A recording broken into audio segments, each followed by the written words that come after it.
자, 아직까지도 여러분 이재명의 구속 기각에 대해 충격이 가시질 않는 가운데 당시 법원 안에서 일어났던 에피소드들 중 일부가 언론을 통해 알려져 지금 화제가 되고 있습니다. 이재명이 이례적으로 심사 마지막에 아주 감정에 호소하며 눈물을 흘렸다라고 전해지는데 오늘은 해당 소식을 간단하게 여러분께 전해드리도록 하겠습니다.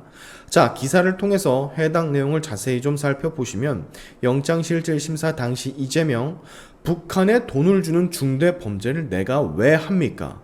검찰에서 먼지털이식 수사를 했는데 내가 부정한 수익을 단 한 푼이라도 취득을 했습니까? 라면서 처음부터 혐의를 부인했었다라고 합니다. 게다가 지금 수사를 받고 있는 모든 혐의를 다 합치면 50년형은 넘게 받을 것이라면서 내가 죽지 않는 한 끊임없이 반복될 수사며 판사님의 결정이 저의 운명을 결정합니다. 나라를 왼쪽으로 문을 열 것인지 오른쪽으로 문을 열 것인지 그런 운명이 결정되는 일입니다.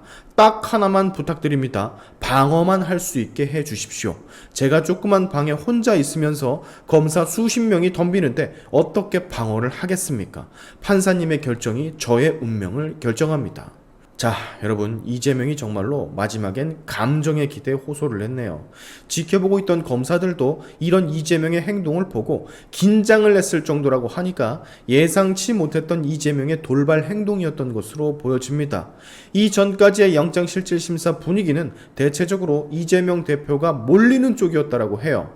일례로 김성태 쌍방울 회장과 이화영 평화부지사가 중국 선양에서 북한 조선아태의 송명철과 술자리를 가진 사진을 보고 이재명은 보고를 받은 사실이 없다라고 판사 앞에서 진술을 하자 판사는 그에 대해 이렇게 말을 했다고 해요. 그걸 어떻게 보고를 안 받을 수가 있습니까? 당연히 보고를 받았을 겁니다. 라고 했더니 우리의 재명이 곧바로 말을 바꿔 기억이 안 난다라는 식으로 얼버무렸다고 해요. 무려 영장실질심사를 받는 판사 앞에서도 거짓을 말했다가 번복을 했다라는 건데 정신 못 차렸다니까. 그리고 그 앞에서 거짓말을 하는 이런 사람을 놔줬다고. 어찌됐든 여러분 이재명은 마지막에 판사 앞에서 목을 매며 울음 섞인 목소리로 방어권만 달라 판사님의 결정이 제 운명을 결정한다. 요거 딱 하나만 부탁드린다 라고 했던 이 말들, 요 말들에 판사의 마음이 움직였던 것으로 보여지는데요. 야, 막 이렇게 법정 같은 데 가서 감정에 호소하고 목맨 소리 내고 그러면 재판에 영향이 있는 그런 시스템인 줄은 내가 또 이번에 처음 알았습니다. 자, 우리 모두는 알죠? 이재명의 구속영장이 진짜로 기각된 이유를.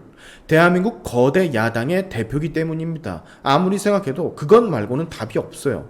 이재명과 관련 사건으로 구속 기소된 인물이 24명 이상이 되는데 여기 그 주요 인물, 구속 기소됐던 인물들 좀 보세요. 대장동의 정진상, 김용, 유동규, 김만배, 남욱, 이한성, 최우양, 백현동의 정바울, 김인석, 쌍방울 대북송금의 이화영, 김성태, 양선길, 방용철, 안부수. 이 인물들 전부 이재명과 깊건 약건 관련이 됐었던 인물들이 상당수고 죄다 대부분 지금 빵에 들어가 구속되어 있는 마당에 그들이 원점으로 지목하는 이재명의 구속영장이 기각됐다라는 이유는 그가 현재 자리하고 있는 대단하신 야당 대표라는 그 직함이 그를 살린 게 아닌가 하는 생각이 들 수밖에 없습니다.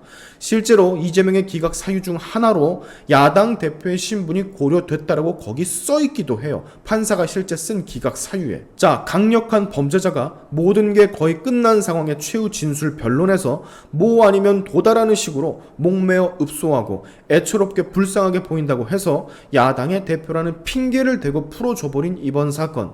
대한민국 국민들 뒤통수를 판사 한 명이 정말 시계 때려버린 사건이 아닐 수가 없는데 당당하게 맞서 싸우겠다라는 이재명은 또 왜 거기서 울먹이면서 감정에 호소를 했는지 난 참 모르겠습니다. 늘 당당, 주댕이에 항상 달고 다닌 그런 사람께서. 그렇죠? 만약에 말이죠, 이런 말도 안 되는 제명의 눈물쇼, 감정쇼의 판사라는 사람이 넘어가서 이렇게 판결을 내렸다라고 한다면 절대 이분은 판사의 자격이 없는, 당장 내려와서 어디 문재인이나 다른 사람들이 했던 것처럼 인권 변호사 같은 걸로 직종을 바꿔야 된다라 생각을 합니다. 자, 마지막으로 일은 벌어졌고 이재명은 최소 구속 기소는 면하게 됐으니 이제 불구속 기소 상태에서 재판들이 시작이 될 텐데 한동훈 장관의 말처럼 이건 중간 과정일 뿐입니다. 죄가 없어졌다는 게 아니에요. 차질 없이 검찰 수사는 지속적으로 진행이 될 테고 이재명과 이재명의 관련자들이 수없이 많은 중대 범죄 행위를 저질렀다는 그 진실 자체는 절대 변하지 않습니다. 내년 총선까지 가늘게 목숨줄 연명하며 살려고 발버둥치는 이재명의 모습 우리 조금 더 지켜보자고요. 한동훈 장관 탄핵을 시키느니 많이 한다는데 한동훈 장관 슈퍼 당당한 거 보십시오. 해라. 만약 그렇게 한다면 난 그 시스템 안에서 당당하게 그 절차 안에서 당당하게 대응을 할 것이다 라고 하지 않습니까? 마치 요즘 돌아가는 상황을 보면 그간 좀 뜸에 있었던 민주당의 한동훈 대통령 만들기 프로젝트가 다시 진행된 것 같이 보여집니다. 네, 우리로서는 너무 좋아요. 앞으로 민주당 관련자 여러분들 하루 종일 한동훈 장관을 괴롭혀 주십시오. 탄핵 시도도 해주시고 파면 시도도 해주시고 그렇게 해주신다면요 정말 더할 나위 없이 감사하다라는 말을 전하면서 오늘의 샤인투브 여기까지 하겠습니다. 여러분의 영상 공유는 세상을 밝히는 힘이 되니까 꼭 공유 부탁드리면서 지금까지 제 영상이 좋으셨다면 구독과 좋아요 그리고 알림 설정까지 꼭 한 번씩 눌러주시면 감사하겠습니다. 다음에 봅시다.